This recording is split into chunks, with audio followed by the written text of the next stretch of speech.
to the Midcoast Community Council meeting for October 27th, 2021. Dave, would you please call the roll? Jill? Here. Greg? I think you're on mute, Greg. Didn't everybody hear me say here? Nope. Dan? Here. Claire? Here. Glenn? Here. Michelle? Here. And I'm also here. All council members are present. Great, thank you. So the first item on the agenda is a resolution to continue remote meetings. I had actually misunderstood some of the guidance from County Council.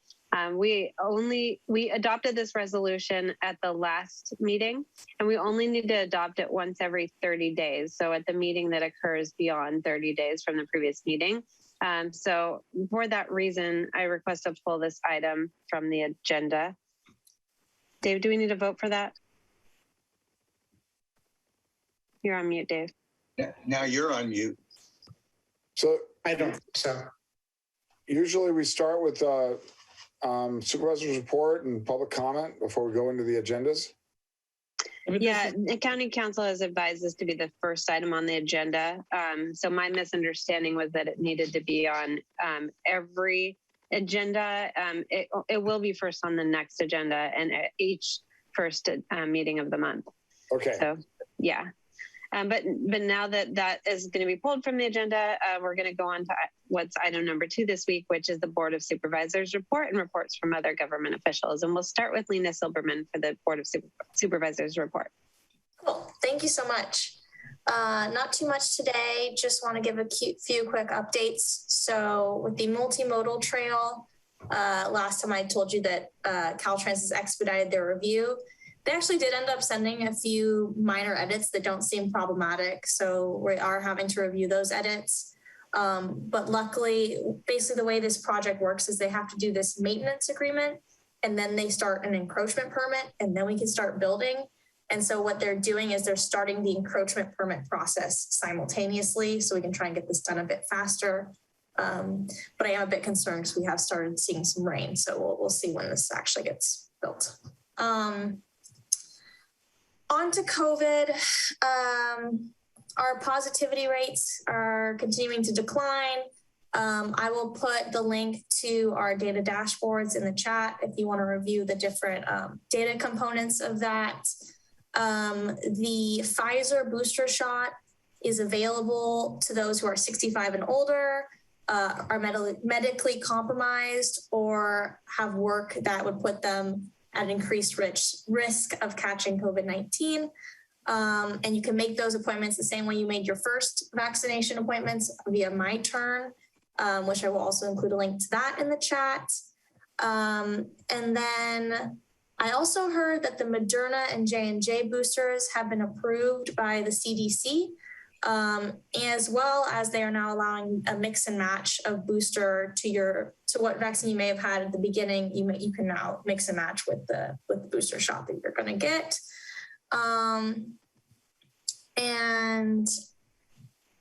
Let's see.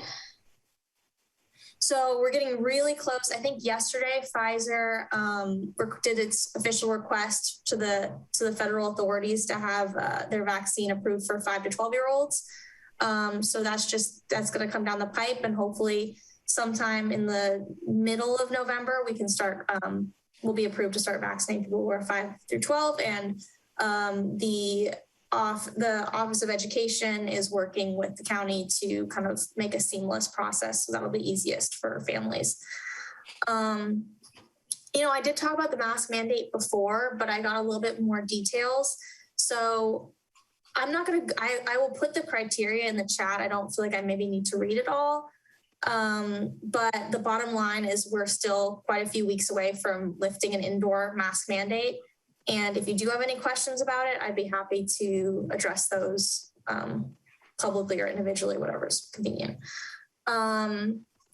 Just 2 more things. The first flush, we have RCD people here, so I probably shouldn't talk about it because they could probably talk about it better. But the first flush happened, which is when we get our first major rain and the RCD goes out and tests the water quality around the coast side, which is really cool. And I was lucky enough to have an opportunity to be a part of it. It's a really great program, really well run. And so I will definitely make sure that either I or someone from the RCD, I'm sure, will come and give you updates on that water quality once those results are out. And lastly, the redistricting process is just speeding along. It's got to be done really soon. There is a Zoom webinar tomorrow at 6:30 to go over some of the proposed maps. So this is a really time to get community feedback. So I'll put the Zoom link in the chat, and if you're available, you know, it's really great to look at those maps. Some of the maps proposed, as you guys have talked about, are the ones that are splitting the coast side. So if that's something you feel strongly about, you know, this is the time to share those opinions. So those are my updates, and I am very excited to take questions. Okay, thank you, Lena. Let's start with Dave. I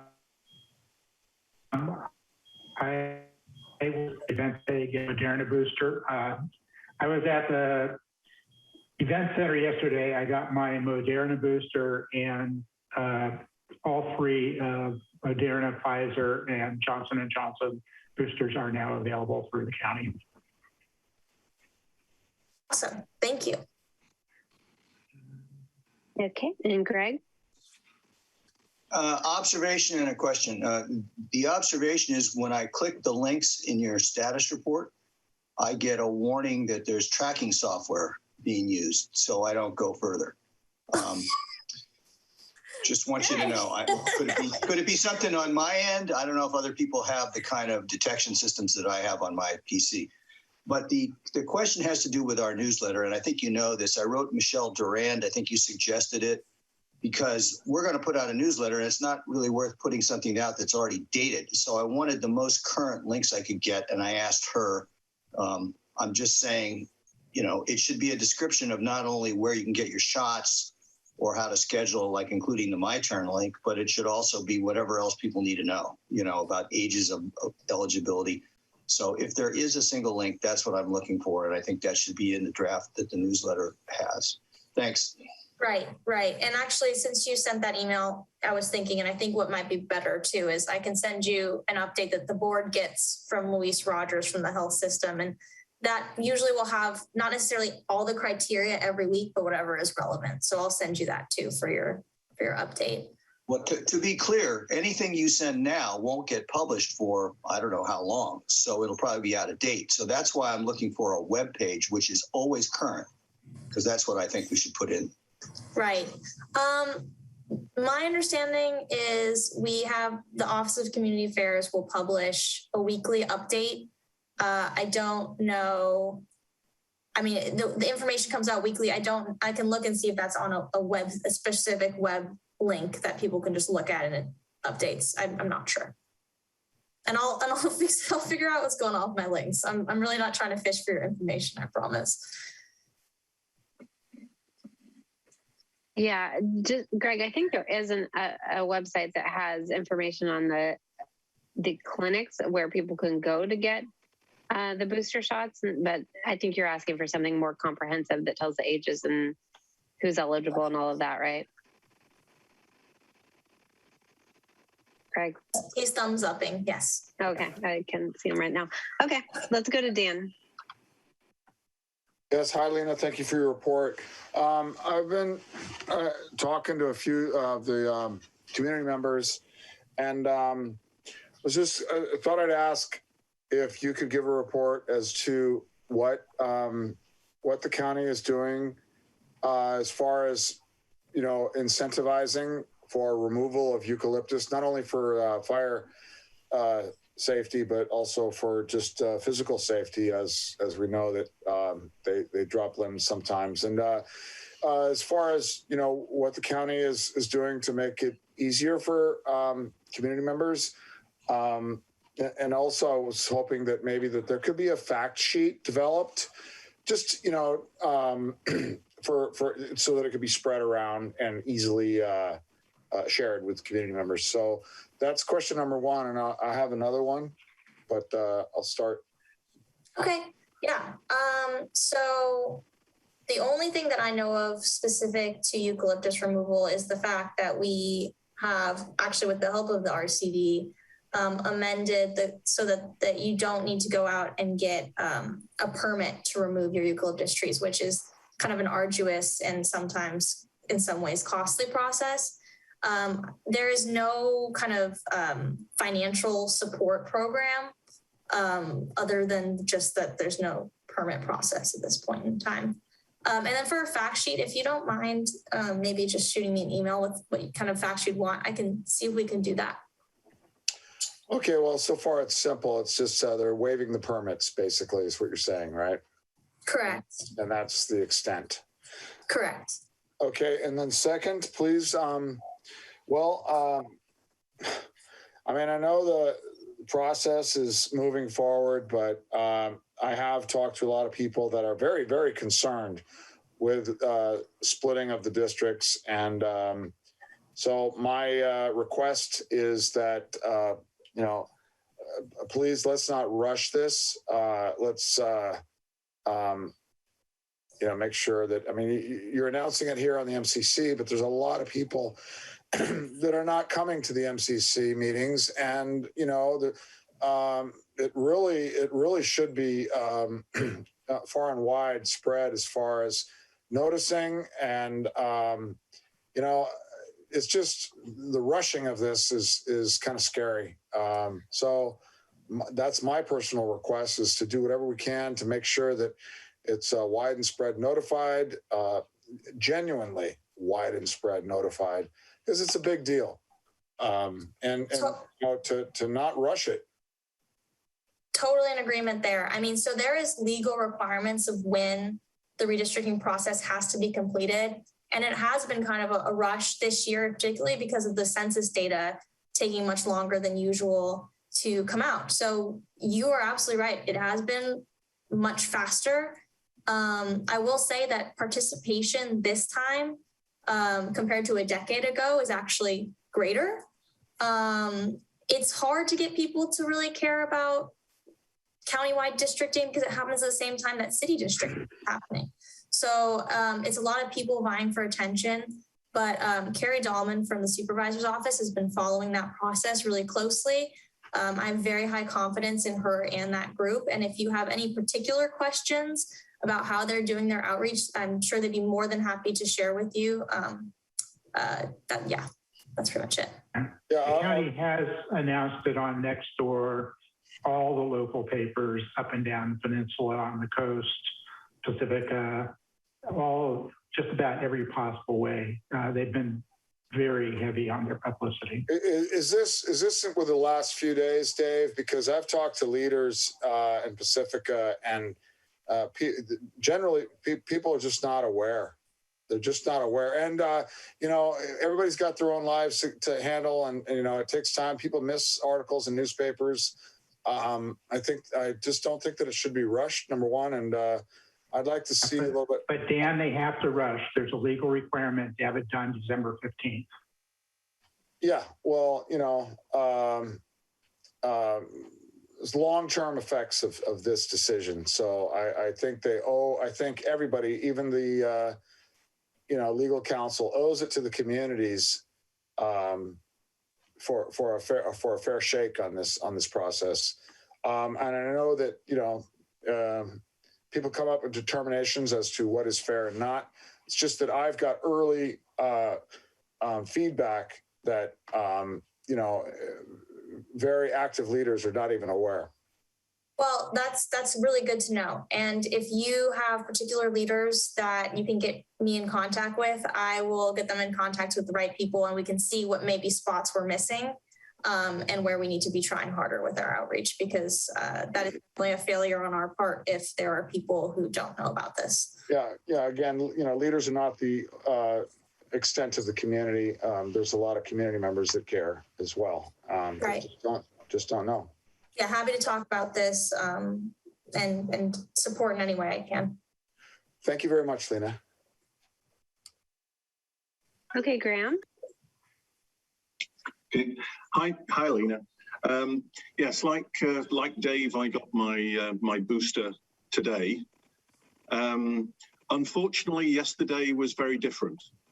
So I had an appointment for yesterday, and I and thousands of others, literally thousands of others, were unable to get their appointments yesterday.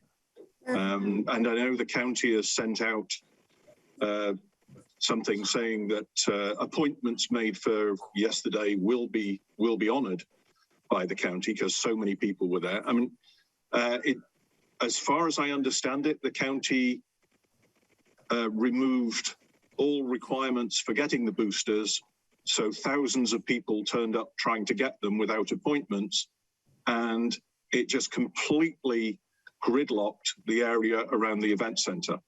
And they ran out of, well, I assume they ran out of the doses at 4 p.m. because that was when they closed the gates. So people who'd been sat on the road for 2 hours trying to get in for their 3 o'clock appointment. So it seemed like yesterday was really badly handled. Today was fine.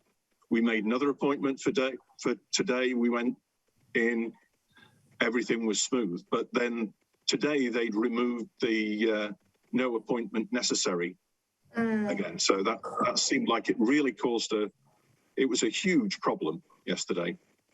Right. Actually, that's the first time I've heard of that. So I really appreciate you sharing that. I will follow up on maybe. It was, yeah. I mean, it was all over next door, but there was also a letter sent out. I think that was probably on next door as well, saying about the county honouring appointments for yesterday that people weren't able to make because they couldn't get there. Gotcha. Yeah, I know that. Thank you for letting me know, and thanks for trying again. Yeah, right. I'm sorry I was stuck waiting. That's really not pleasant. Yeah. Okay. Yes. Thank you for that, Graham. Are there any other questions for Lena? Okay. Well, thank you so much, Lena. We'll move on to Harvey Rarbeck from the city of Half Moon Bay.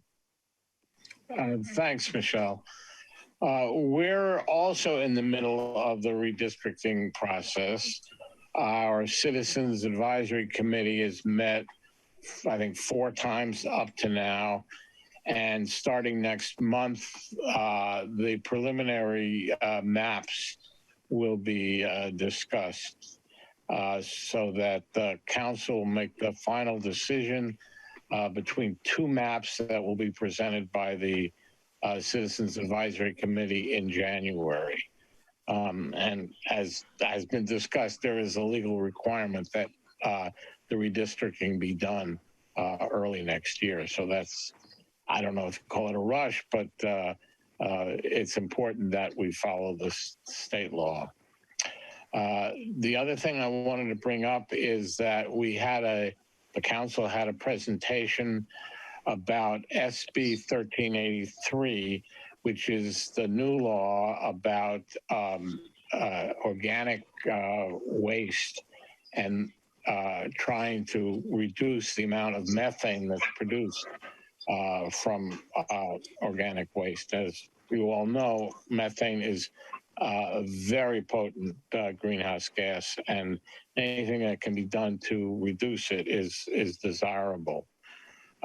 So the new SB 1383 law requires that we reduce organic waste disposal 50% by 2020 and 75% by 2025. That's pretty ambitious. And also we're supposed to rescue 20% of the currently disposed edible food, which is wasted right now, and use that to feed those in need by the target is by 2025. The county is going to help us in the recovery of edible food, and we were in negotiations with how we're going to be able to do that to reduce the waste of edible food. So that's all I have to say. I'll be glad to answer any questions.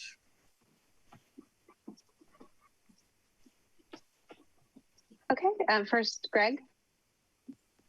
Harvey, I have a question, and I'm not sure if Lena or both of you could address this.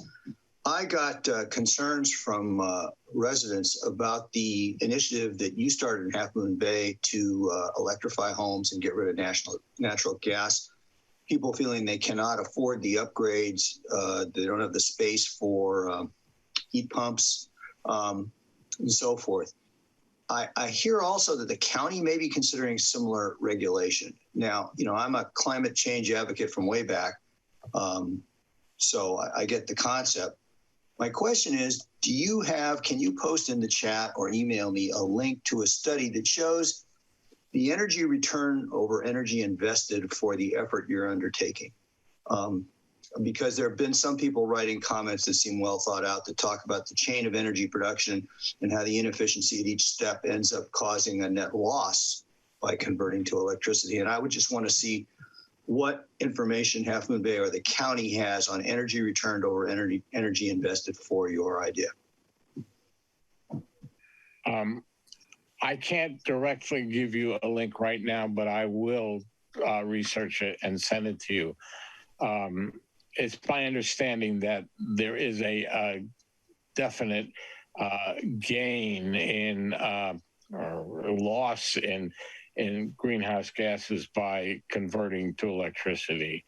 I've heard people talk about things like, well, the electricity is generated with pollutants, but in San Mateo County, over 90% of our energy is generated using Peninsula Clean Energy generated a source of energy. That's 90% greenhouse gas free now, and it's soon going to be 100% greenhouse gas free.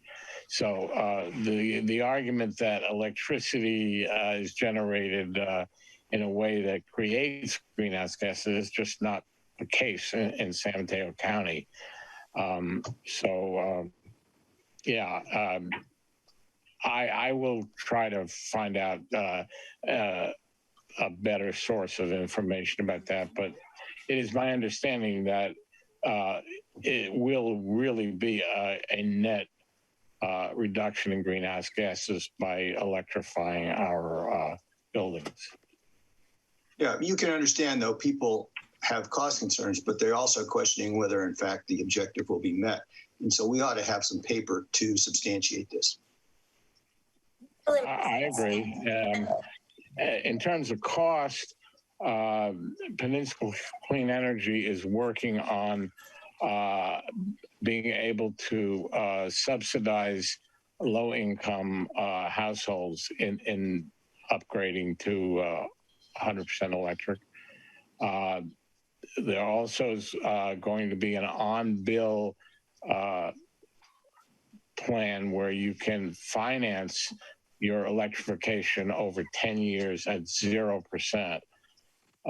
So we're aware of the fact that it will cost in the short term to electrify buildings, but it's, I think, a worthy goal for the planet, and I think something that we will pass next month. And I hope we get more people interested and know what the benefits of electrifying are. Okay, thank you, Harvey. Next, we'll go to Dan. Yeah, thank you, Harvey. I have a question. You mentioned reducing organic waste. That's pretty vague. I was wondering if you can expand on that a little bit. And then,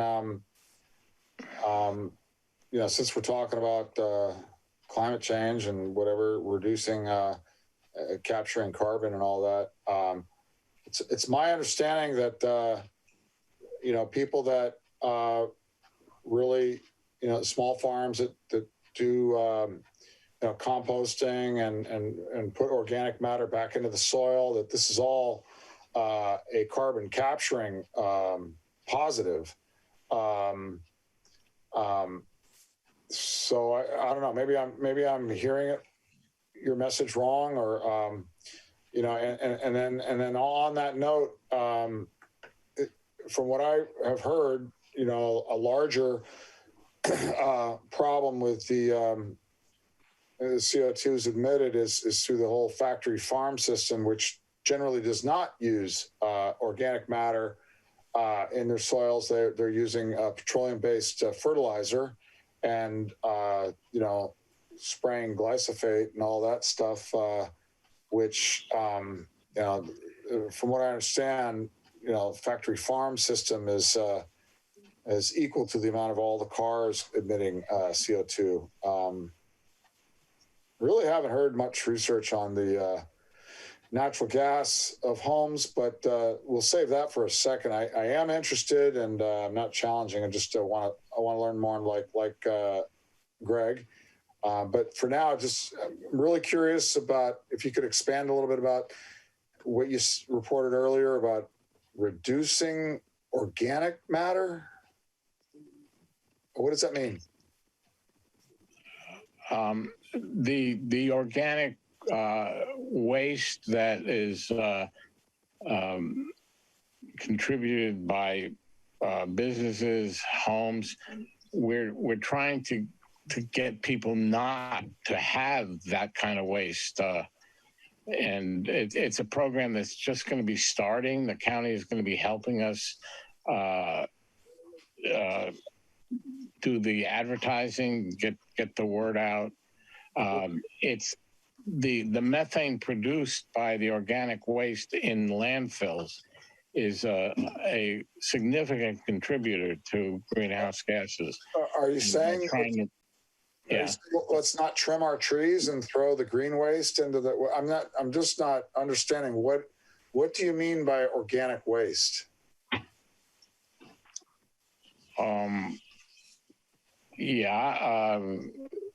There's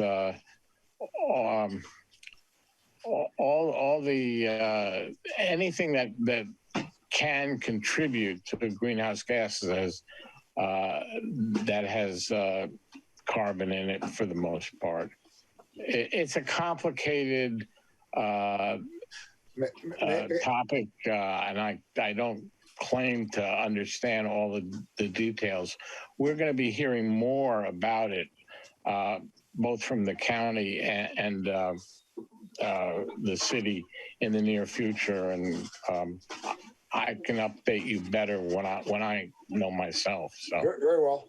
And actually, we have Kellex on the call, and she said she might be able to answer this question. Yeah, thank you, Harvey. Sure. Thank you, Harvey. Okay, you're welcome, Dan.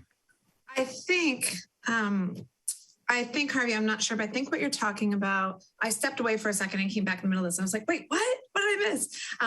I think what you're talking about is the new waste diversion program to stop essentially green waste from going to landfills and instead have it be used for other things like compost. And so there was a new state law that was passed and the county's trying to comply with that. So does that sound like that's more what you're talking about? That's exactly what we're talking about.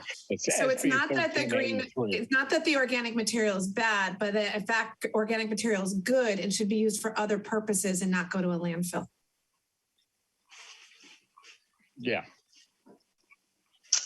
Thanks, Kelly. Next, I'll go to. So it sounds like the message is to keep organic waste out of the regular garbage. At least. Oh, definitely. Yes, definitely. Yeah. Okay. Sounds good to me. Okay, and next, Sid Young has a question. Cute little assistant on your lap there. Thank you. Harvey, I tuned in late as well. And my understanding is, because up here in Montero, Moss Beach, we have just yard waste recycling. And there was a movement afoot to include food scraps in the green waste, but we only get ours picked up every 2 weeks. And if you put food scraps into green waste, it has to be picked up weekly. And everybody up here is a lot more earth conscious, and a lot of us do backyard composting. So they decided to wait till the new state law goes into effect. However, I was concerned about it, and I called up Chris at Recology, and it turns out that their landfill is all the way down in Gilroy. So when they pick up any yard waste or food waste, they truck it all the way to down in the Gilroy where they have their windrow factory or processing center where they pile it all up and let it, percolate in the hot sun till they can get it composted down. So that's not good. If you're just a food waster at home and you're throwing away food, you bought too much in the first place, or you shouldn't let it go to waste. And you could also compost a lot of food waste at your own house. You don't have to put it in your green waste bin so that Recology can take it all the way to Gilroy. That's definitely not very green. So I'm kind of opposed to the new state law that's going into effect in January, but I don't have any say. So I'm not sure if they're just trying to get businesses like restaurants to throw less stuff away, or who knows. But the other thing is, I looked at my PG&E bill and it's $53.77 this month.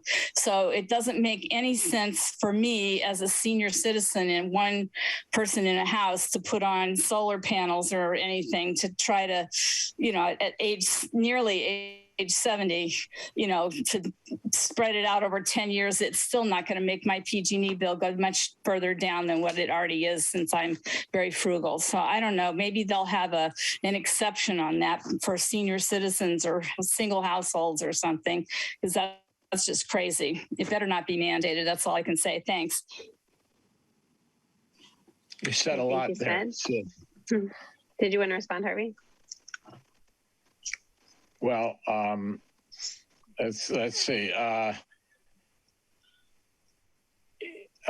Just in general terms, the Peninsula Clean Energy is really doing more to help the greenhouse gas emissions from the power generation than most other investor-owned utilities like PG&E. So solar power and wind power are definitely going to contribute to making this a greener planet. Anything people can do to reduce their use of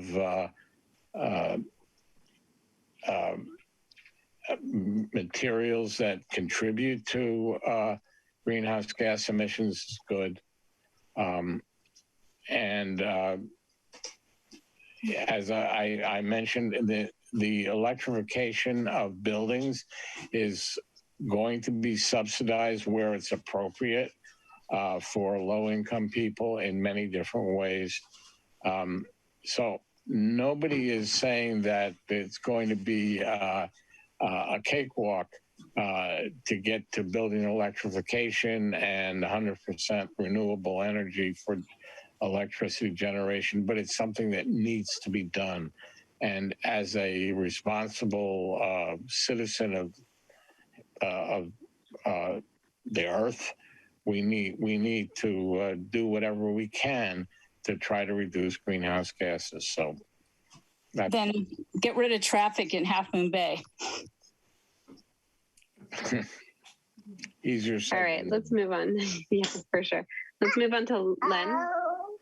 Yes, this is a question, I guess, on the points Harvey has raised, but going back to Lena, and I guess the question to Lena in relation to this, do you keep sort of a scorecard of where Half Moon Bay is at, which is different than the Midcoast, and what the county has, so we can understand the differences in areas like electrification, et cetera? I don't know, but that's a good question, and I will find out. Yeah, it's more like a background examination, so you could speak to it would be helpful to others. So thank you. Yeah, thank you.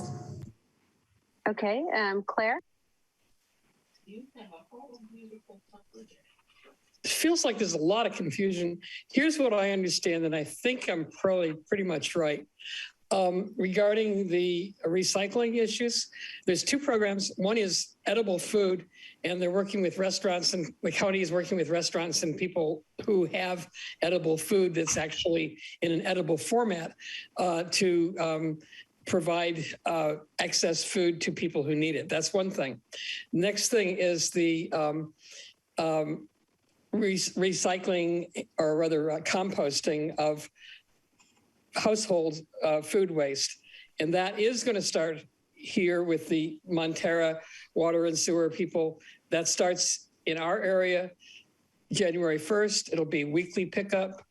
Everything that you have in your house that's recycled, that's compostable, goes in your green waste can. That's that. In terms of the electrification that Half Moon Bay is proposing, they're not proposing that you get solar energy on your house. They're proposing that your cooking and heating in your house be electrically based. I have some problems with that, actually, because I know you're recommending people get convection ovens, and those are just way prohibitive. But they're not. It has nothing to do with getting solar energy in your own house. And Aunt Alexa has an opinion too. So that's the clarifications that I think I can make on these topics. Let me clarify your clarification, Claire, if that's okay. You're absolutely right in what you said. There are different programs. The proposed ordinance, which will be discussed in November 16th, I believe, it does not require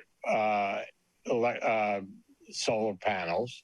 It doesn't even require you to not have gas appliances if they're working now.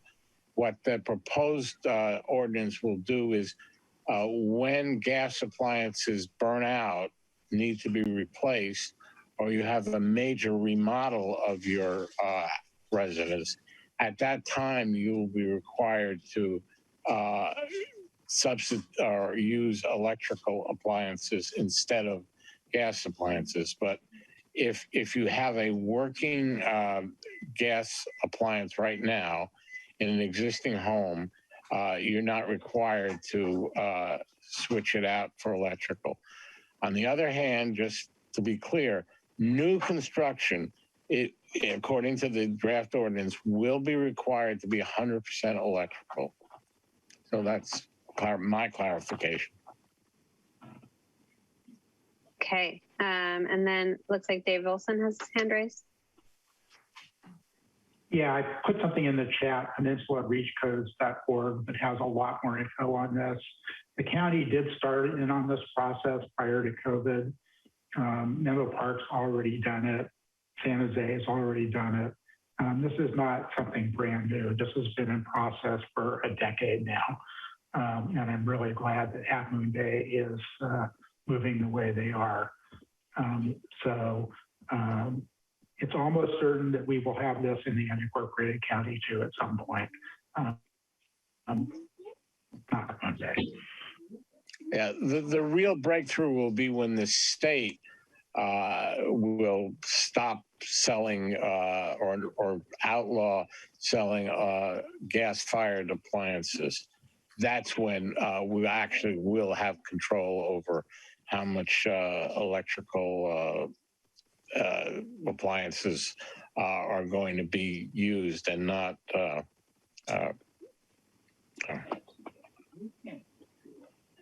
Okay, next let's go to Dan. Yeah, I'll be really quick on this. Just on the whole composting thing of, it sounds like there's a movement to remove food waste from your general garbage can. And I understand that a lot of people don't have space or room for, let's say, a proper or standard type of a compost bin. But I do want to just share that, you can somehow confine, even with a small, compost breaks down so fast, organic matter breaks down so fast to almost nothing. You can have essentially a very small can, whatever you think you need, and then just have a lid on it. As long as whatever is touching the soil, the worms will get up in there, and the insects will kind of break it down very fast. So one does not need a large standard plastic type of a compost bin in order to help remove food waste from your garbage can, because the last I heard, Recology does not want food waste in the green waste bin. If anybody has different information, please let me know. Dan, that changes January 1st for the entire state. Oh, okay, thanks.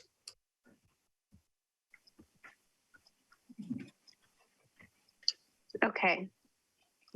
I think that that has been a lot for Harvey. It sounds like they're discussing it at the Half Moon Bay City Council meeting on November 16th, was it, Sid? I think so, yeah. Okay, so anyone with interest or questions can also go and I'm sure hear about it more in depth there. All right, do I have any other government officials that would like to comment right now? I don't see any. So we'll move on to item number 3, which is public comment and announcements. This is the time for comment on any items not on tonight's agenda. If you would like to comment, please raise your hand. People can have up to 3 minutes to speak. Again, as a reminder, the way to raise your hand is under the reactions tab at the bottom of your screen if you're on a desktop. If you're on a mobile app, the Zoom mobile app, it's under the More tab. And if you're on a mobile phone, dialing in, it would be *9. Okay, Graham. Right. Yeah, so I actually have a question rather than a statement. At the September 22nd MCC meeting, the committee agreed to forward the petition that Keith Mangold had collected to the Board of Supervisors. As I haven't seen any response at all to that, either from the MCC or from the Board of Supervisors. Is that correct? I guess this is a question for the well, wildfire. I'm the one that sent it, and the only direct response I received was a thanks from Supervisor Canepa. There was nothing official other than that, just response to my email. We haven't received a response. Okay. Okay. And do you think that's acceptable? Well, we don't usually comment on things like this. I will ask, since Lena's on the call, if she had any, if she has any idea if there will be any official comment. I don't think there will be. So we were all just wasting our time then?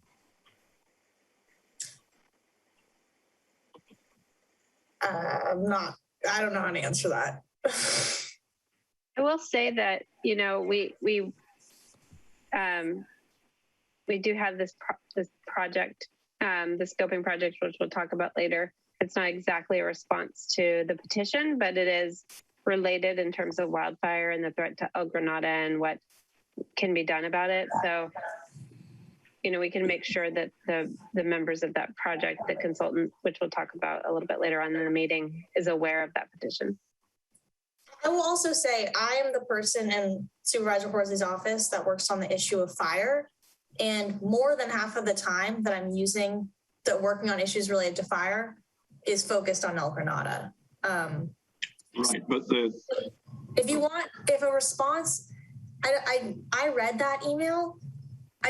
Maybe I misread it or didn't read it carefully enough. I didn't know if it was exactly asking for official response. If that's something that's desired, I will bring that to the supervisor and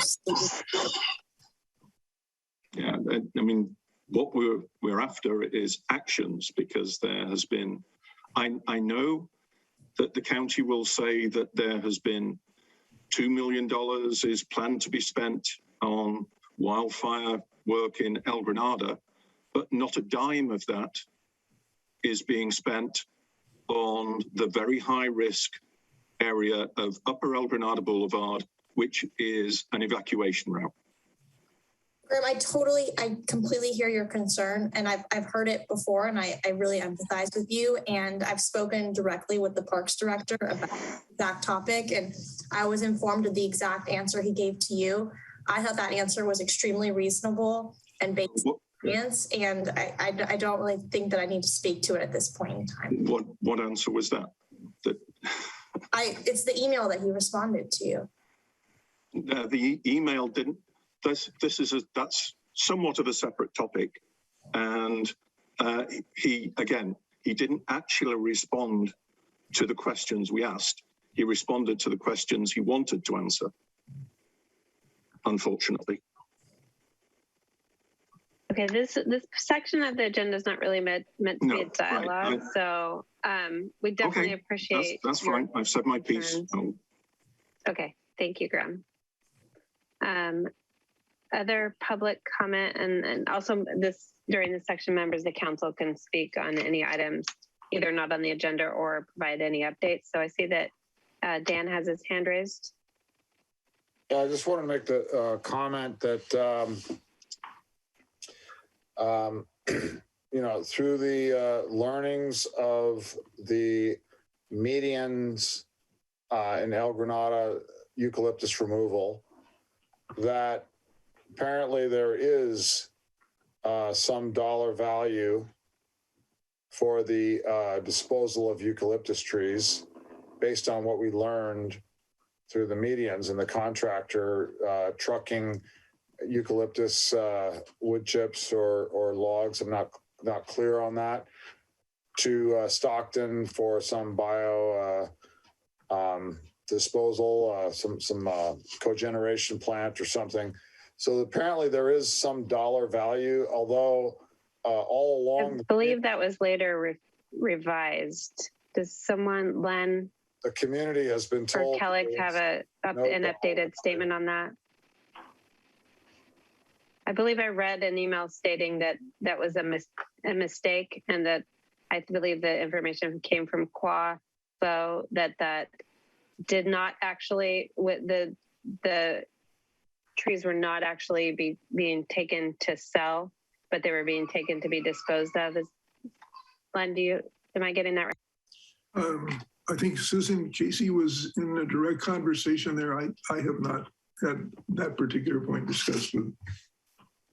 That's my understanding, Michelle.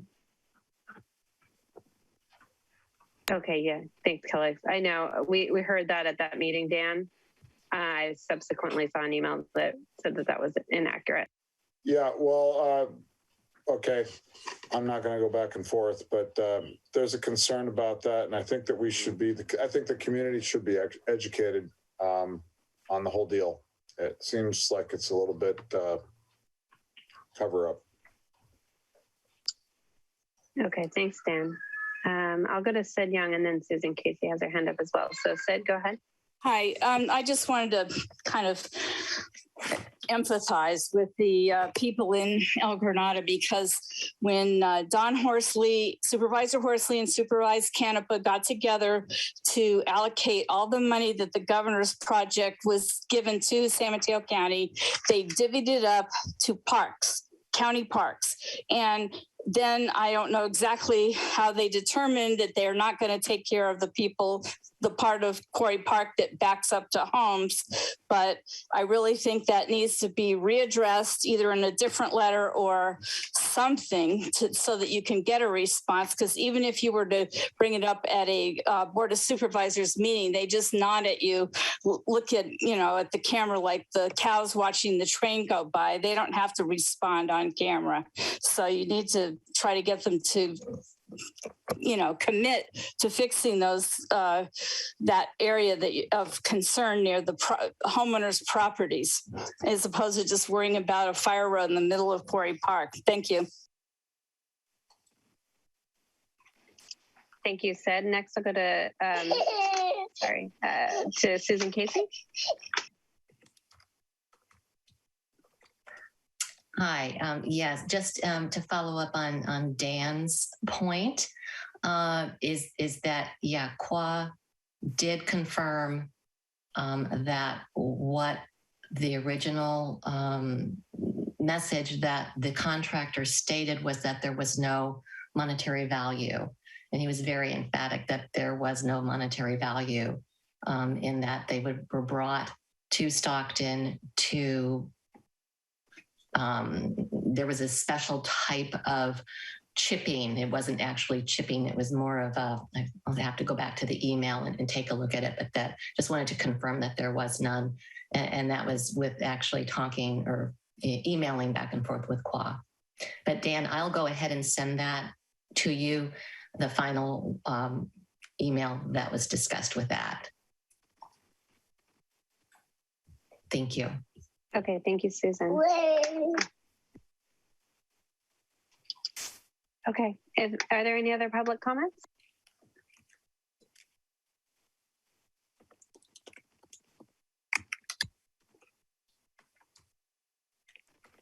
Okay, sorry. Next, we'll close public comment period and we'll go on to the next item on the agenda, which is the consent agenda. Do I have a motion to approve it? Move to approve. Second? Okay, thanks, Claire. Dave, would you please call the...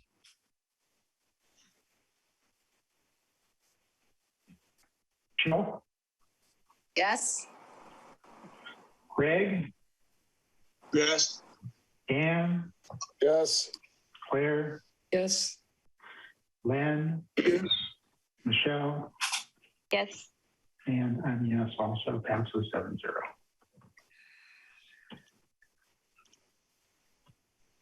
Okay, great. Next, we'll move on to the first item on the regular agenda, which is the El Granada scoping project. This is a project that we've been talking about for a while, and tonight is going to be an update on the project. And we have Kelly and Sheena here from the Resource Conservation District to provide that update. So I'm going to turn it over to them. And actually, I'm going to ask Claire if you could step in as chair for a moment because I need to step away. Sorry. Maybe mute, Mike. Michelle, please don't ever apologize for doing the most important work in the world. Oh, thank you. I'll be listening and I'll hand it over. Yeah, and I see Sheena's got her little one on her lap and mine is in the back room. So solidarity on that. Yes.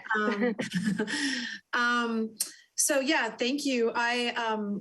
Thanks for allowing me to give some updates. I told Sheena I would sometimes step in and try to help with some of the updates. She was also earlier tonight at a meeting of the Coastside Fire Protection District Board. And so I said I would give some of these updates and let her be with her little one, and then she can just correct me or what have you. So at the RCD board's meeting in October, they approved contracting with Panorama Environmental to be the consultant to complete this project. So just for those who aren't entirely familiar, this is a $75,000 project funding from the county to assess wildfire risk to El Granada and the community, and to identify and scope an array of potential actions that would most effectively reduce those risks and build wildfire resiliency. We released a request for proposals that you all have seen and was posted on your website as well, I believe. And a pre-proposal meeting was attended by 7 firms. 2 firms submitted proposals. And then those were reviewed by RCD staff, county parks, Supervisor Horsley's office, CAL FIRE, County Fire, and Midcoast Community Council representatives. And applicants were scored based on their experience successfully completing similar or comparable projects, whether their budget was consistent with their proposed approach and work, their cost effectiveness, their demonstrated familiarity with the project area, stakeholders, and community concerns, whether the project approach is sound and their proposed work will effectively complete what is assigned, the qualifications of the consultants, and also how well written and clear their proposal was. So both firms were considered acceptable to all the project partners. Panorama received higher scores in each category and overall, and was therefore the unanimous recommendation to the review committee. So Panorama is the selected consultant. We'll be moving forward with contracting with them. The timeline is that we anticipate that they will have completed the scoping project by April of this upcoming year, so within the next 6 months. And let's see what else. And they will develop an array of options to present and scope those out. And also, they're going to be characterizing existing wildfire conditions and assessing wildfire risk, and developing some, draft and final reports that will have opportunities for some feedback. And one of the things that some of their key considerations that I think was appreciated by the folks reviewing this was that their effort in building off of work that's already been done, and their interest in collecting and understanding feedback from the community and community concerns, and understanding. Okay, mommy's on a meeting. I'm in a meeting, and understanding. Looking at these activities also in the context of some of the regulatory efficiencies regulatory needs and regulatory efficiencies that exist. So that's a little bit of an overview, and we're happy to answer some questions that you might have. Thank you, colleagues. Does anybody have questions for colleagues? Start with Greg. So first, let me say I heartily endorse the selection of Panorama. It was pretty clear. I am curious why 7 firms would attend the meeting and only 2 would bid. So that's the question. The other thing is I want you to be aware that among the community here, we have written over half a dozen articles on various aspects of our wildfire-related risks, including evacuation. And I think the MCC should prepare something, but even if it doesn't agree, I can tell you that there are citizens, or whatever you call us, residents, who are putting together material. So the question, I guess, is on what is the consultant going to base their study, and how do we contribute? I don't want to wait for them to produce a draft report. I want them to see what we have already and consider that before they start. Right. So what was the first question before that? There was another one. Why 7 attended and only 2 bid? Do you have any idea? Too small a project? That's not atypical, really. Particularly if pre-bid is required. Often a firm will send somebody to make sure that they are eligible to bid if they want to. So that's not something that particularly stands out to me in our work generally. Regarding your other question, they're well aware. We'll not only have like Tanya from Panorama, has she been in MCC meetings, and they're here today.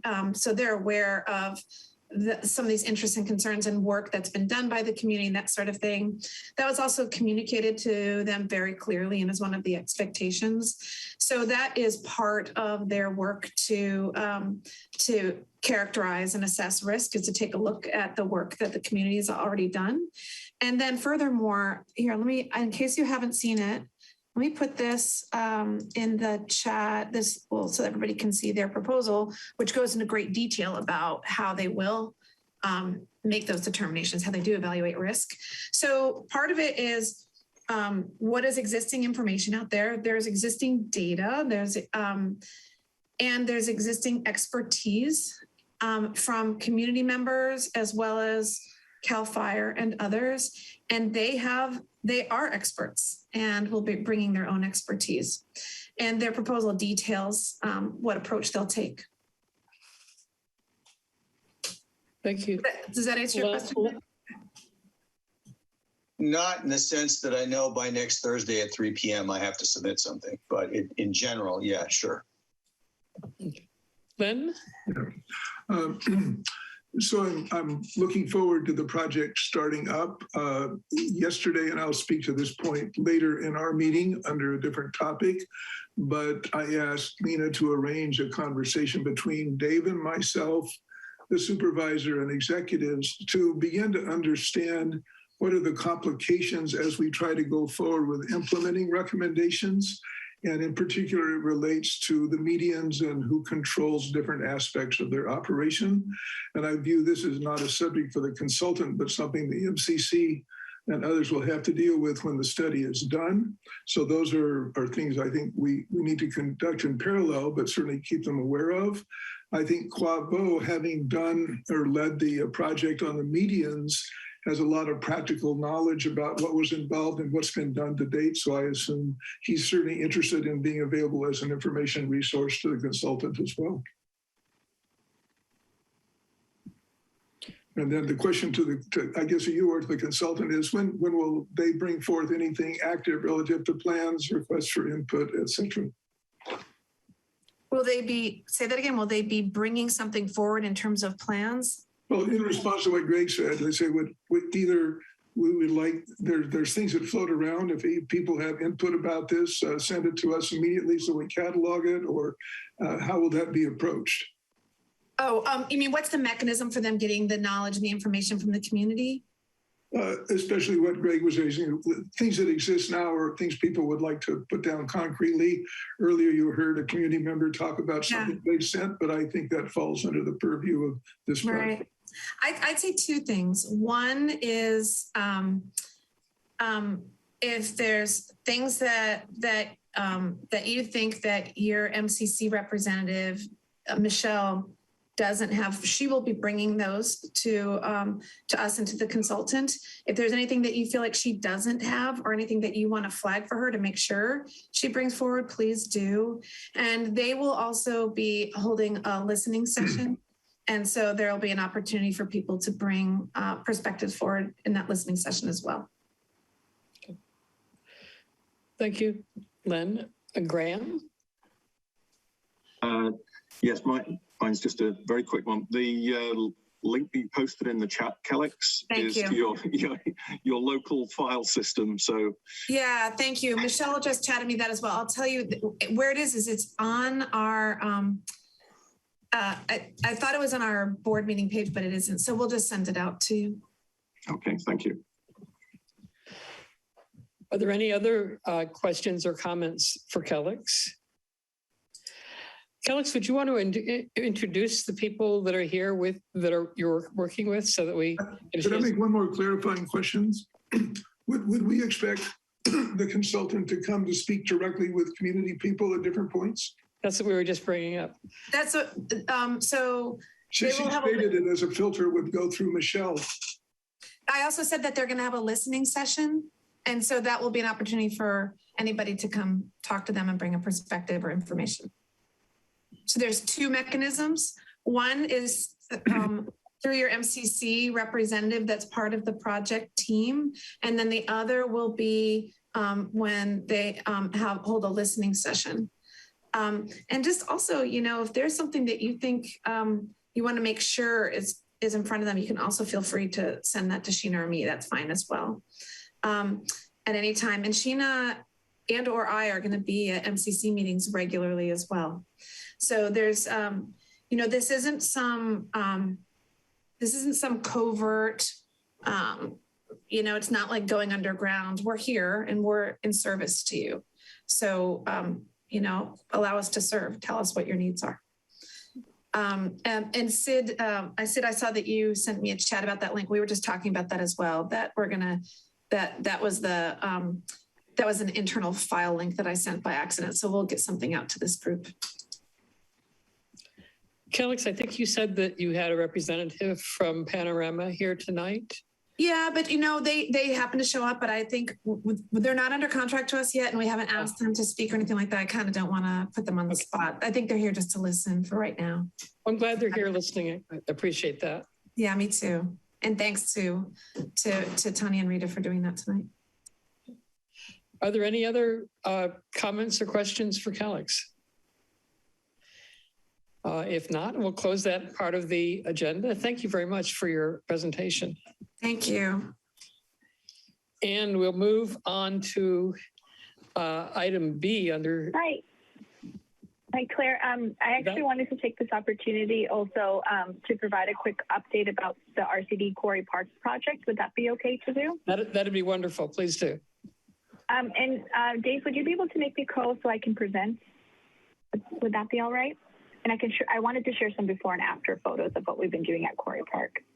Yes, I'm doing that right now. Great. And I'll begin talking and let me know when that's working. So yes, so this is just to recap of the project that we are working with, thank you, Dave, with County Parks to develop that shaded fuel break along the fire road. So that will be covering 49 acres on 100 feet on either side of the fire road. Plus we'll do hazardous tree removal 200 feet extending on either side of the road. And this is one of those, this is a Coastal Conservancy early response funds that we wanted to get work done as immediately. And this is done under the vegetation management plan from County Parks, which already had all the permitting in place. So we just needed to implement. So we did 9.35 acres this year, and the rest will continue next spring once the winter is through and things dry up a little bit. And here are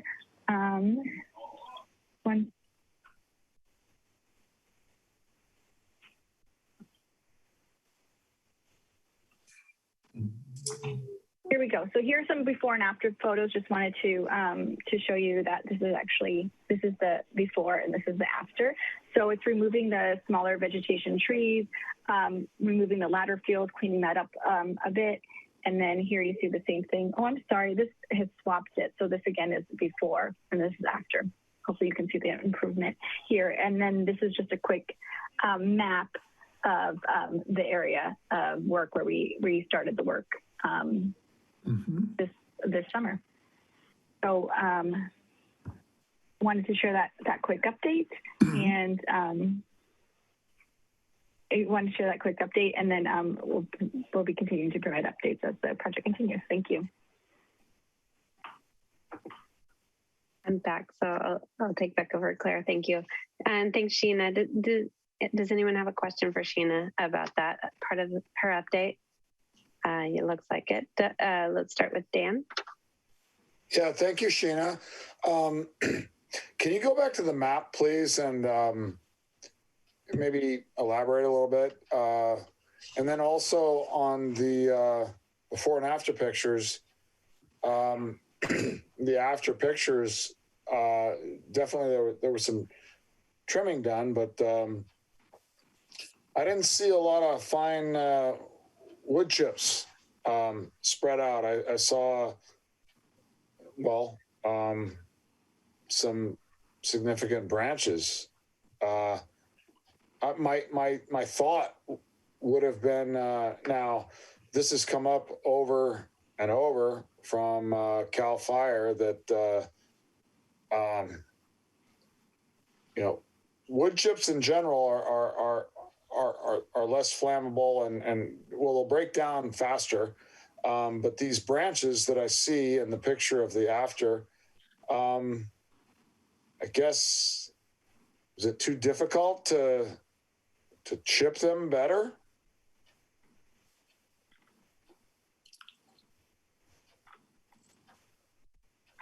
Sheena, you're on mute. There's not a lot of. Sorry, I could not find my unmute while I was screen sharing. So to Dan's question, so I think sometimes folks are expecting that it's going to be like mulch, like the mulch that you might put on your garden bed, like very small, fine. But with the kind of chipper that we're using, it's called forestry mulch. It is that little bit of a rougher look, but it is reducing that material and getting it close to the ground, and that's the goal of what we're doing with this. The technical term with forestry mulch. It's not going to be like the little rectangle type kind of mulch that you're going to see on the ground. But the photo shows large branches. But that is chipped up and it's reduced to the ground. Well, the branches are not chipped up. I guess they decided that a certain size of a branch is not worth chipping. It goes through the machine. It's not going to, the type of machinery that's used for this one is not going to make it like very, very fine material, but that is the appropriate way for this forestry mulch. Right. Without, I think, Dan, part of what she's saying is that when they talk about chipping, this is what it looks like. When they talk about that, this is what they're talking about. okay, well, it's not the chipping that I'm familiar with. Whether it's fine chipping or coarse chipping, I would not consider the after photo coarse or even, coarser than coarse chipping. It looks like some branches never went through the chipper. The ladder fields have been reduced and are put on the ground. Don't know what to say. I would recommend if you do have an opportunity to take a hike through there, you will see the difference, especially compared to the areas that have not been chipped. I'll do that, and thank you for your response. And Len?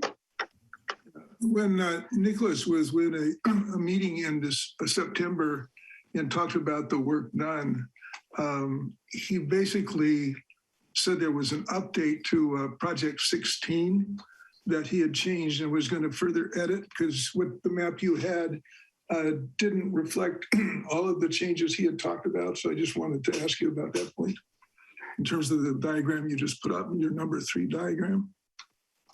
Sure. The diagram that I put up is a close-up of just the area near the entrance of the park that we did work on. So that's not part of his vegetation map. That's part of this project. Like, that's the map that I showed to you. That reflected the area people were concerned about. So I'm not. That would be a county park document. Mm-hmm. That I don't have. That map that I showed you is the project area that we worked on this year. Okay. Yeah. Sorry. One more question. So Greg had his hand up, and I'll go back to you later, Dan. Sheena, thanks for staying and giving us this update. 2 questions. One is, what's the timestamp on before compared to after? I mean, what month or year were the before pictures and then the after? A week. We did it. It's a week. We did it right before. But what date was it? Was it done, Sure. That was mid-September. I can pull up the exact date for you, but it was mid-September of 2021. Yes. Okay. And secondly, could you send your slides to the council? Because I'd like to share them with the community to show this progress. Okay, let me edit the picture so that the before is on the left side and the right side. Fine, fine. But I'm particularly interested in the map. Thanks. Greg, can you I think I do have your email, but can you direct message me your email just to make sure that I have it, please? Send it to the whole council and I'll put it on the website. Okay, sure. Thanks. I'll go back to Dan. Yeah, thank you, Sheena. I was wondering, could you please, I'm sorry, go back to the map. And the map is kind of like vague to me. If you could add a little bit more. I'm very familiar with the trails, but that was just a big color blob, and I wasn't really clear. My understanding is that most of the work is done along the main trails. And pretty wide kind of blob there. I don't know. Can you explain the map first, and then I might have another question? Okay, sure. This is the park entrance here, and then this is following the trail. And you're right, it kind of does look like a blob. It's because it is a pretty close up, like zoomed in photo. So the trail would be underneath it, and this has been the layering of the project area. So can you see over here, like where it is in context of the park? Yes. From this, from the corner, if that provides a little bit more detail. And then the trail does that hairpin turn. So what is the yellow like a blob, but it is following a trail. What does the yellow is representing where we did the understory removal. So which is much wider than the trail. Yes, it's extending on 100 feet on each side. And then from the larger map, the little on the bottom left-hand corner, Mm-hmm. the green trail or the green, highlighting that whole area was worked 100-foot wide. That's going to be work that's going to be the next phase of the project once we started in the spring. Okay, so the yellow coloring is It's a completed section. okay, and it's wider than 100 feet. It looks like, or no? It's just kind of hard to tell. Mm-mm. Yeah, I'm sorry if that's not being captured. Like it would be helpful if the trail was above it too, but it was layering on top of that. So If it sounds like it would be helpful to have some more friendly maps. So that's something we can work on. yeah, that would be good. Thank you. Yeah, Yeah, these maps have been used more internally, but you seem to be landing on something that we might need to make a little bit more. Okay, I'll give you some time. Friendly maps. Okay, I'll give you some time. Thank you very much, Sheena. Thank you. Thank you. Yes, thank you. I don't see any other hands raised. Are there any additional questions for Sheena? Nope. Okay. Well, thank you, Sheena and Calix, both for being here tonight and the Panorama people. We're going to close out this agenda item and move on to the next item, which is the website upgrade compensation. And unfortunately, this is something that we had mentioned at the last meeting and our previous meeting, and Claire and I talked about and wanted to put on the agenda for tonight, which was a potential monetary compensation to Lisa Ketchum for her work, over 50 hours of work that she spent to upgrade the MCC website. We ran this by county council after it was already on the agenda, but before tonight's meeting. And unfortunately, they said that this would be considered a gift and it's not allowed.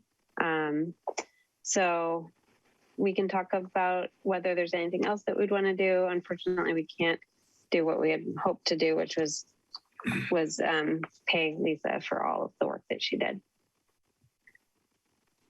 Len, did you want to add, or Claire, did either of you want to add anything? I think this was intended in a certain direction, and I think there are other things we should consider doing, but I think that's more of an exploration to develop ideas. Clearly, both in terms of what she's done from the inception of the Squarespace site, which has done great service, and then the translation to Squarespace 7, which means it performs a good base either for more work with Squarespace 7 or to move to a different environment, was really a great help to boost that forward. So I think there's other things we'll want to bring up, and both in ideas that can be worked on or contributed to by Lisa as well as others, and really a complete recognition of what she has done both in the last year on this, but more appropriately, the whole amount would be good for us to consider. But I'd like to bring that forward as a separate item later. That makes sense. Okay, I will go to members of the public for comments or questions, starting with Sid Young. I'm totally in favor of all the hard work that Lisa put in. And I know she said she volunteered to do it, but I didn't understand why the county wouldn't give her a nominal amount for the hard work that she put in, because it did come to a lot of hours, and migrating all that data was so important to the whole entire MCC database. What was the reason why they would not pay her? Let me explain. Sure. Yeah, the direct explanation said, is that the way it's structured is that the county, as we go give out funds, those funds cannot be used to give something to somebody. They can be used to establish a contract to do work. And basically the work Lisa did was separate. And basically it's intended to not do this type of activity. We're perfectly free in future work as we do further modifications to provide a contract for her to support that and support it in other ways. But it's one of those areas, and I think for some obvious reasons, that they preclude to do it because they just don't want the money to come as a gift with, once you say it's a gift, it's very hard to provide any guidelines for it. Can you guys do a GoFundMe so the community could contribute, nominal amounts that? I think there's different things we can do. I said, we're just not ready to do it. It sort of caught us by surprise that the intent was there, and I think we'll follow up. We're just not ready to do it yet. I think she needs to be honored in some way. Yeah. And really that should take into account of the total contribution she's made. But anyway, the council talking about it, he was aware both of what she's done and the particulars. So it wasn't, done with any rancor or officiousness. It's just that's the way it's set up. Yeah, it would be an after the fact gift. Whereas, like Len said, if we set up a contract beforehand, that would be totally different. Like we paid another contractor for a few hours of work on the website. That was fine. It's just the way that we had this structured. So I'll move on to the woman herself, Lisa Ketchum, who happens to be joining us tonight. Go ahead, Lisa. You're mute, Lisa. Oh, you're on mute, honey.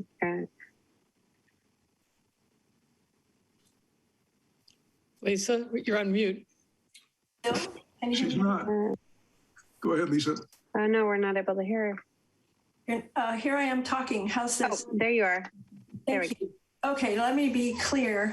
Thank you all for your kind thoughts, but I have never expected monetary compensation for my community efforts. It's satisfying. Just to do it. And even the 50 hours, that was before I even started fixing broken links, and there's still more to do, but whatever. I just, much of my work over the years has been on habitat restoration on Pillar Point Bluff.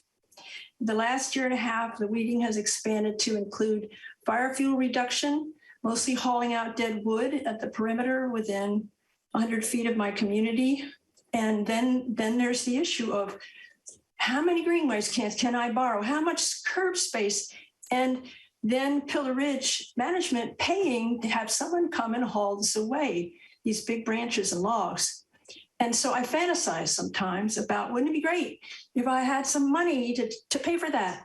And so one thought, should you wish to consider, would be to approve MCC funding to county parks towards habitat restoration at Pillar Point, Bluff, and Marsh. And so that's it from me. Thanks. Okay, thank you, Lisa. I'll go next to Claire. Lisa, that's a very creative suggestion. I think maybe we should consider something like that in your honor. I know that you did not intend to be paid. I am very clear about that. On the other hand, as long as I've been on the council, we've been saving every penny to pay for this project. And everything you've done has been beyond value. And I would be very happy if we can do something to recognize what you've done for us and for the community. And your suggestion is something we should take a look at. Thank you for everything. Great. And Dan next? Yeah, I just wanted to say really quickly that, I was elected to the MCC on a slate with Lisa Ketchum and Laura Stein. And, at that time it was phenomenal that Laura Stein was elected a last minute write-in candidate. I want to say that ever since I've served with Lisa, all of the work she's done recently, she's done an enormous amount of work far beyond to the website than recently. So I just want to take this moment to, especially thank Lisa for all the work that she has done to really benefit the community at large, the county, the visitors, in respect that, all of the work that the MCC is doing is really benefiting the visitors as well. And I just wanted to say, Well, first, thank you, Lisa, so much for all of the time that you've invested, your personal time over the years, and there's a lot of years. And thank you for this most recent help that you've given to the community and the MCC, everything. I accept that you don't want to have any monetary benefit for yourself, and I think it's a great idea, and I support 100% your suggestion to putting aside some funds from the MCC account to habitat restoration, as you suggested earlier. So I'm going to end it with thank you, Lisa. You're awesome, and you've always been awesome. Okay, that's it. Big round of applause. Agreed. Thank you. Yes. Thanks, Lisa. Let's see. Was there another hand raised? Okay. Lena? Lena, did you raise your hand? Oh, sorry, the clapping one. Oh, look, that was that's why. Sorry, I tricked you. At the top. Okay. All right. If there are no further comments, I will go ahead and close this item, and we can have the discussion or a discussion at a future agenda, on a future agenda at a future meeting on habitat restoration at Pillar Point Bluffs. And thank you, Lisa, again, for all of your hard work and for that suggestion. Okay, the next item on our agenda tonight is council activity. Who wants to start?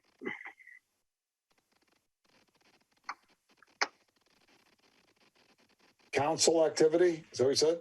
Yes, yeah, we're moving on to item number 6, council activity. So I'll start with Greg. Well, Michelle Dragony made me do it. I completed my CERT training, so that took a bunch of time. Nice. I was going to bring up the El Granada petition on wildfire because it's part of the issue of old business. Maybe we should discuss that under new agendas, how we handle new old business and how we track and manage issues. Yes, I wanted to put that as a separate item on tonight's agenda, but I didn't hear back in time from Greg. Only because it was sent on Sunday morning, but I think it's worth, I think it's worth us discussing at a future meeting more broadly. But I think if you have any specific ideas or suggestions related to your council activity, it's okay to bring that up now. Okay, well, then 2 other things. I proposed that we prepare a paper, if you will.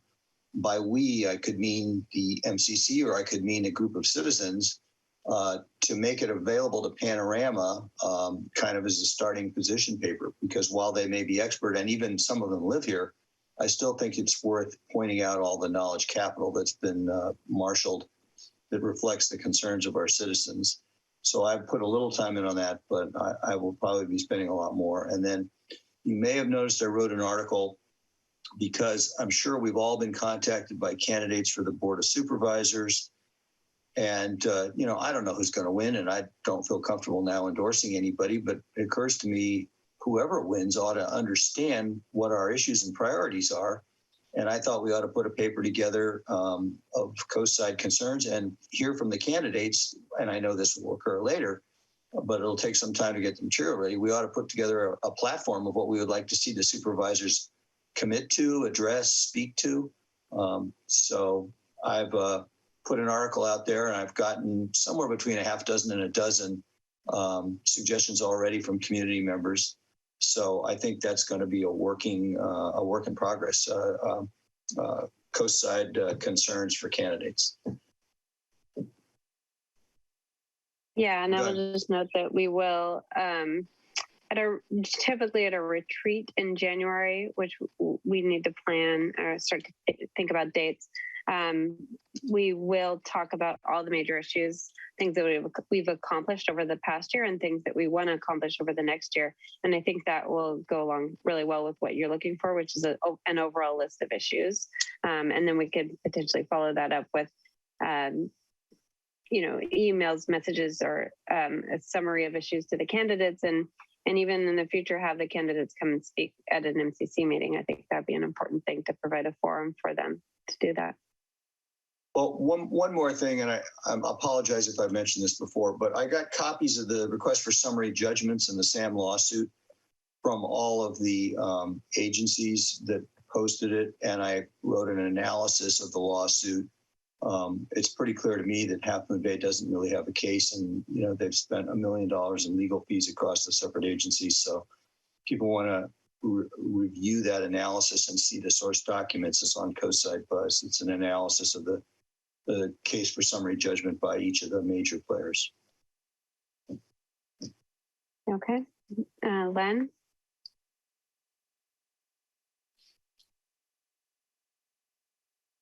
You're on mute. Len, you're still on mute. I know.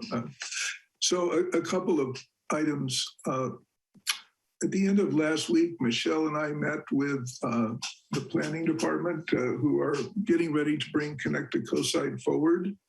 They asked us to look in particular at some of the things relating to land use and got into other areas as well.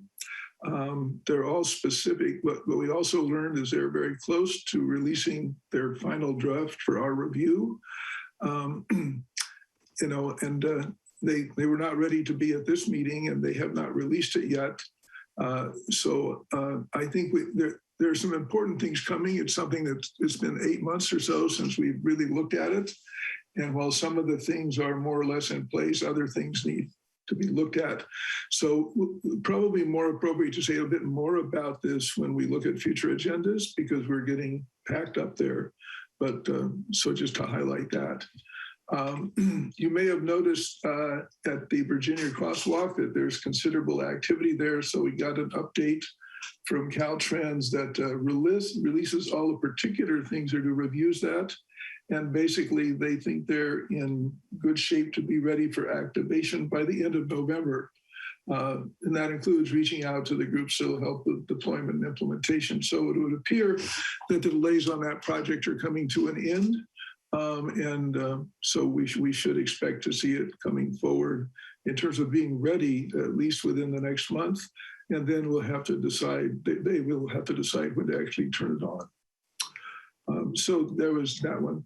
The wildfire issues, there are a number there. And one of the things I realized is when you look at Highway 1 and the different things, there are at least 6 different items that have been brought to us that relate to both active projects, longer range, and near-term activities. So I don't want to summarize those here, but some, and certainly as we look forward to a retreat for next year, it's important to figure out how to get our arms around those, because in many cases, you have things that have been sort of on the books for some time, but are now coming forward.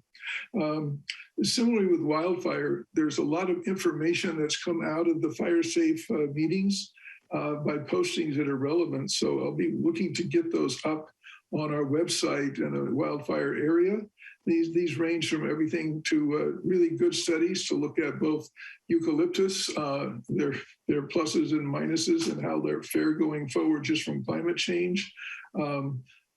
A review of communities that have had wildfire coming in and raising their communities and learnings there. So there's a lot there I'm looking to post as well.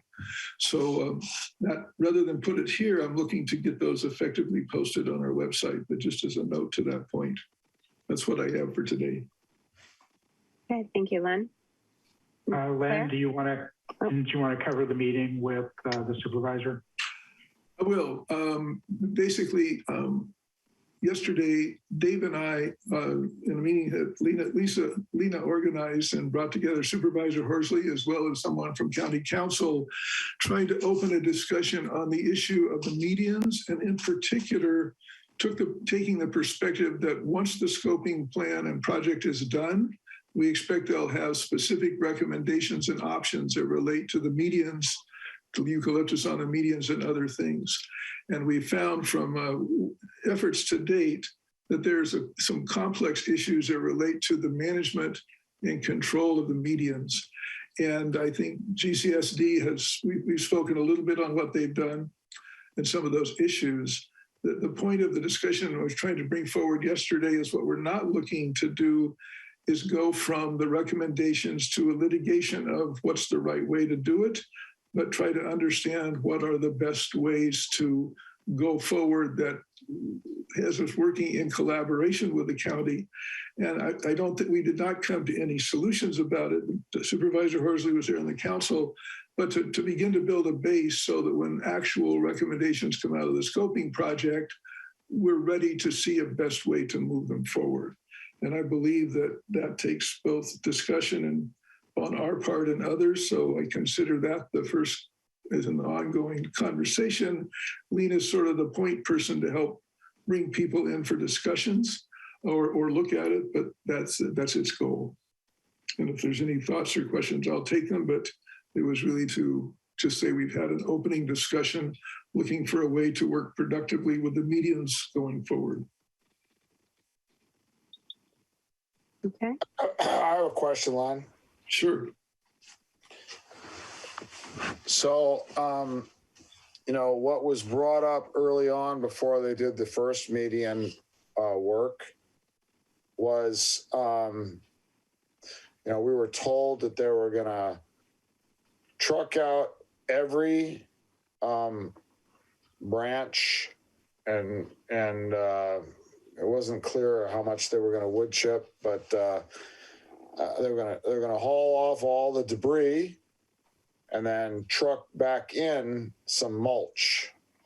And early on, I brought up the question, well, if you have all of the mulch already there, wood chip the debris, that is mulch, and which could provide, shade, light deprivation to prevent the resprouting of the root system underneath, which is going to be an ongoing problem that will need some maintenance and some, the wood chips would have helped a lot.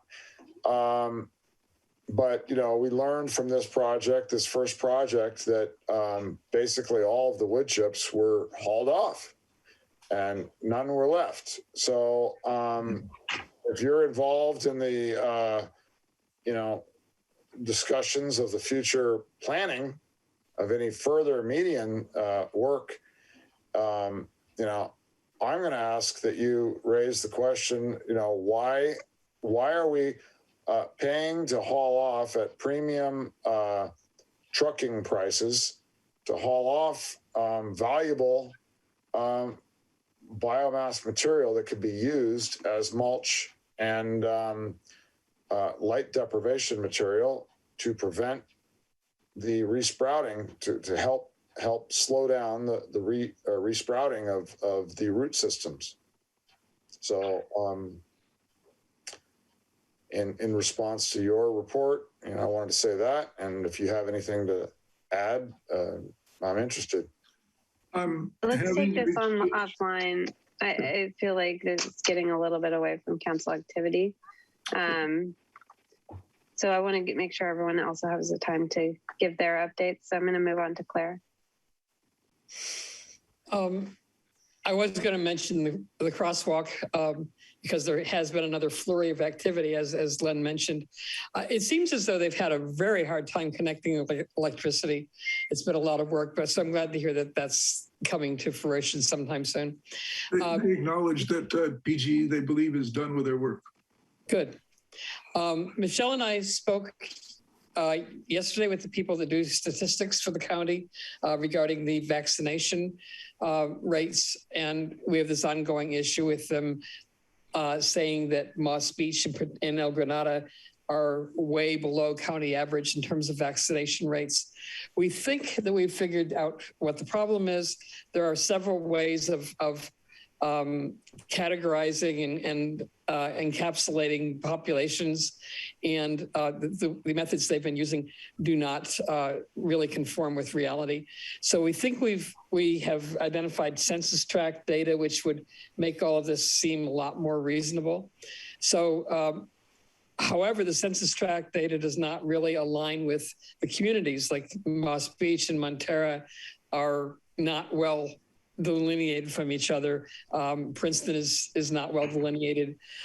So I think what they're going to end up doing is when they report vaccination data, it's going to be a Midcoast designation. They're going to take out Montera, Moss Beach, El Granada, Princeton, Miramar, and just say Midcoast. And this is not for sure. They're still working on it, but I think that will solve our problem. And I think it will show that we're just as vaccinated as anybody else is. So they've been very, very helpful and very attentive to trying to solve this problem. And I appreciate that. You may have more to add to that, Michelle. No, I think you covered it. I think our suspicions that we weren't in fact a low vaccinated community were correct. And we're seeing that, basically a lot of the vaccinations that happened with people in the unincorporated Midcoast have been allocated toward this general unincorporated San Mateo County area and not allocated toward the specific communities. So like Claire said, I think the best fix is going to be to combine it into one Midcoast area and pull in all of that vaccination, the vaccination records from the people who were previously being allocated to this broad unincorporated group. So hopefully, within the next couple of weeks, I'm hoping by the next council meeting, they'll have updated their data. But like Claire said, they've been very, very accommodating. So we're glad to see that. And one interesting piece here is that, as far as I know, this is the first time the Midcoast has actually been recognized as a unit. So that's cool. Yeah. Okay, Dan? Yeah, I just wanted to share with the council that I was in communication with Summer Burleson, planner, at the planning department in regards to the El Granada fire station lighting. And Summer emailed me and confirmed that there was no expert measurement of the light leaving the El Granada fire station into the road, into the wetlands. There was no measurement at all of the light and glare leaving the fire station. So I asked in response, how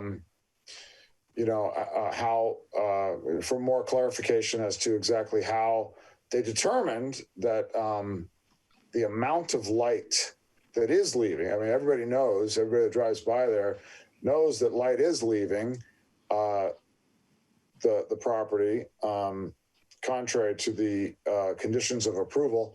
How is that determined that was acceptable? And I'm still waiting for that response, but there was no measurement of the amount of light that is leaving the property. And that's all I have right now. Okay, thank you. Greg, did you have something else to add? Yeah, I have a question. So, and maybe experienced council members here know this because, I'm new here. So what he's saying is that the county issued a permit, and I know Monowitz had written me and said the design documents indicated that it would comply with whatever their conditions were. But you're telling me the county issued a permit and doesn't do an inspection afterwards? I mean, is this normal? I don't get it.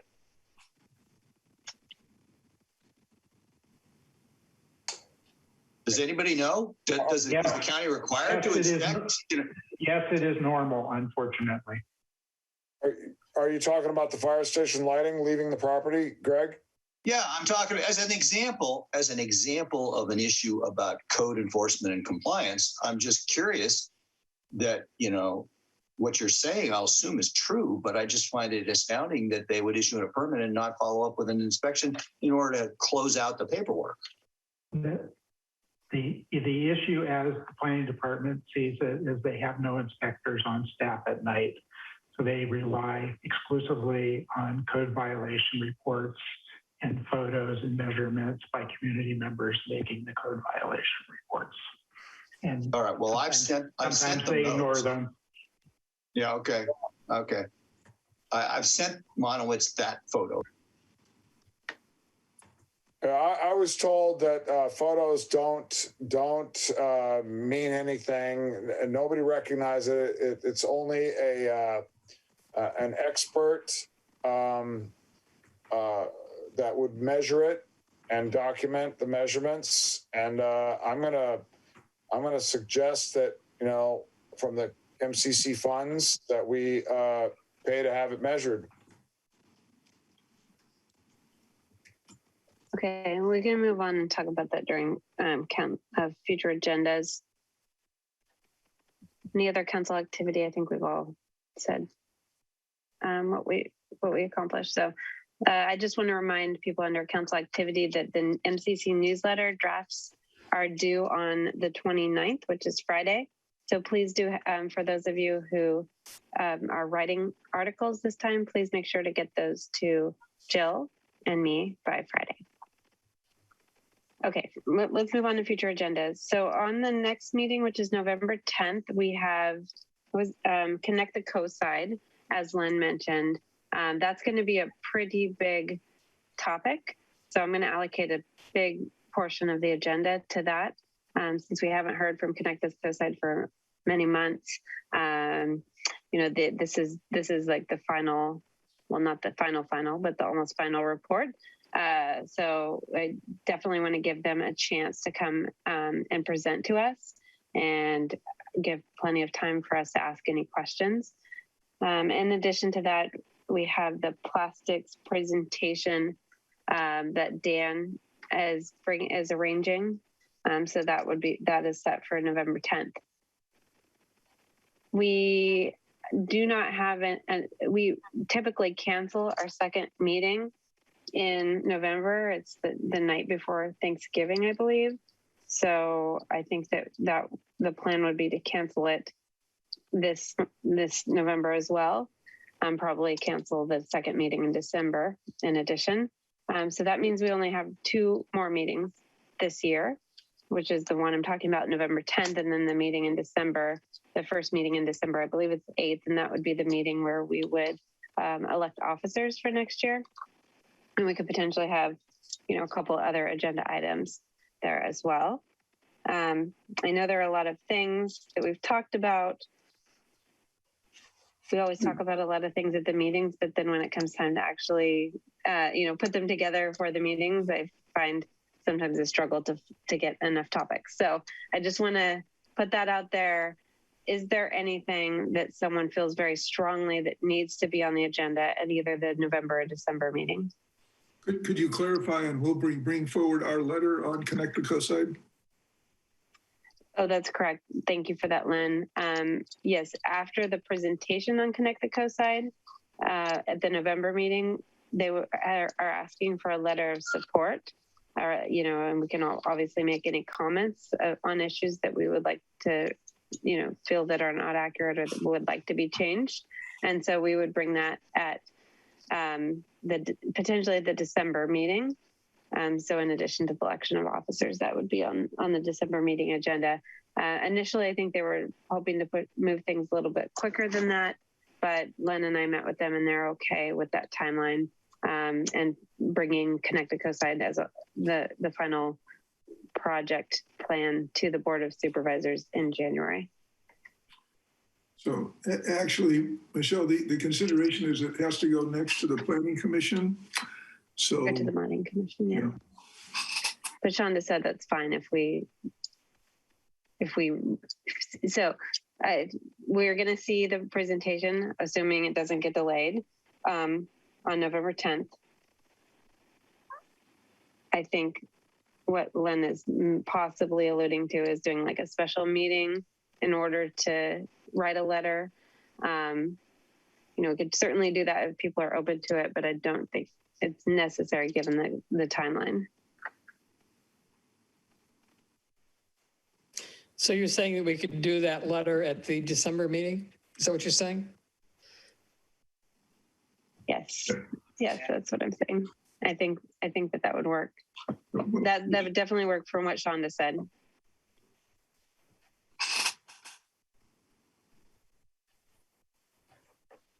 Are we past your bedtime?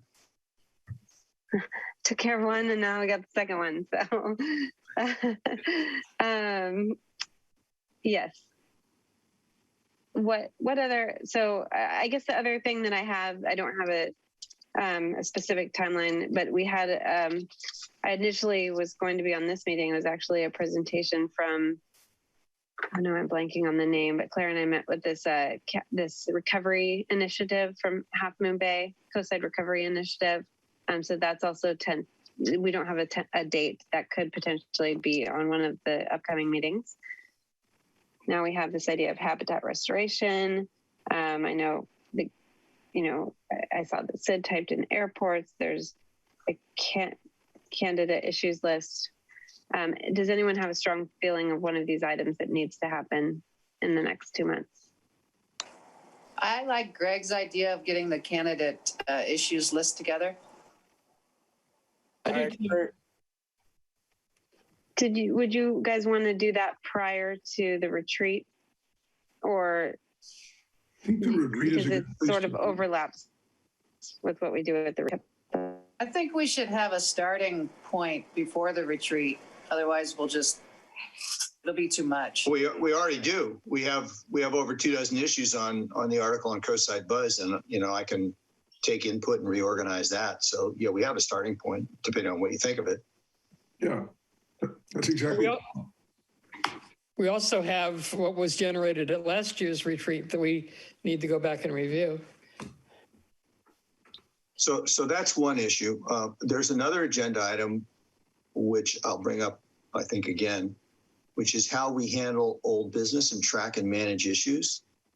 It was 1985 when I moved out here and brought a PC to my company and used the relational database and the spreadsheet on it to start tracking issues and bugs with clients. I think we used to fax them the list daily.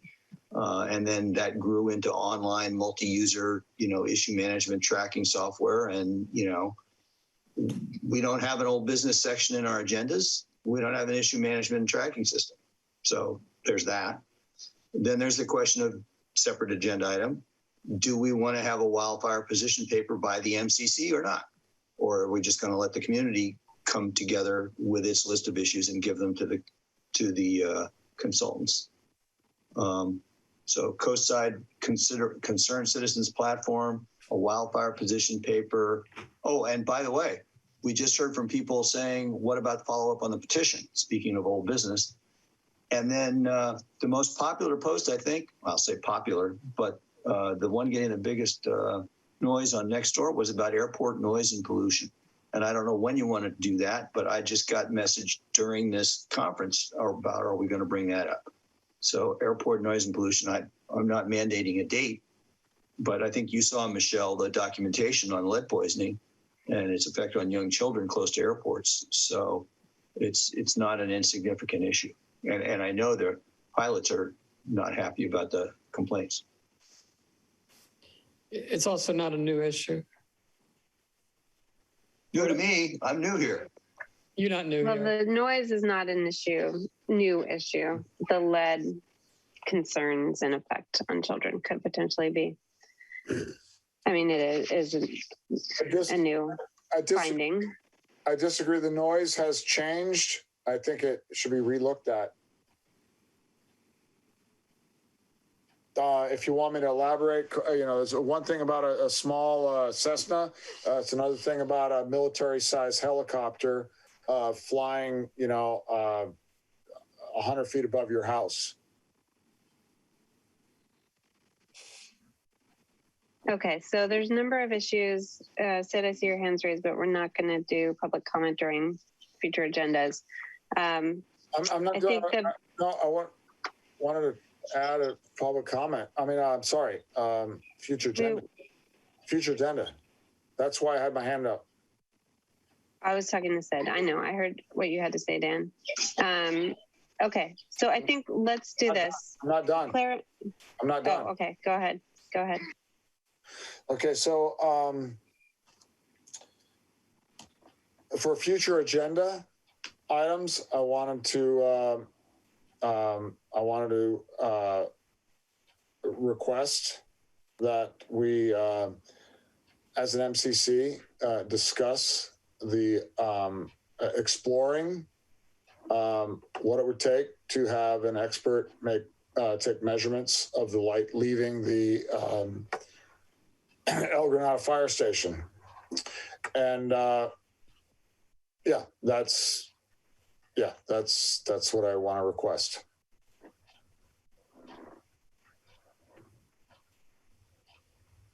Okay. So Can I bring up a variation? Can I bring up a variation on that rather than spending money? Could we ask county council what the available levers are legally for either the MCC or citizens to pursue that issue? Yeah, I think that could be a good option versus us spending our council money on that. I had thought that the lights were being turned off at night. Is that not happening? No. Yeah, mostly. They're on in the morning when I drive by. I've driven by after 9 and they're still on. They're still bright. Dimmers. They're still bright. And, there's going to be a new fire district board, and they'll always have the option to change their mind. So I'm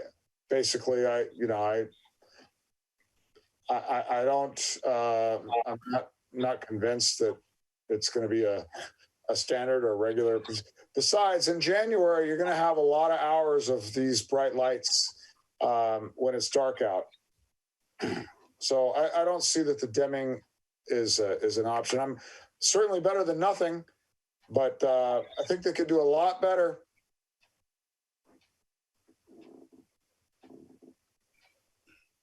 Okay.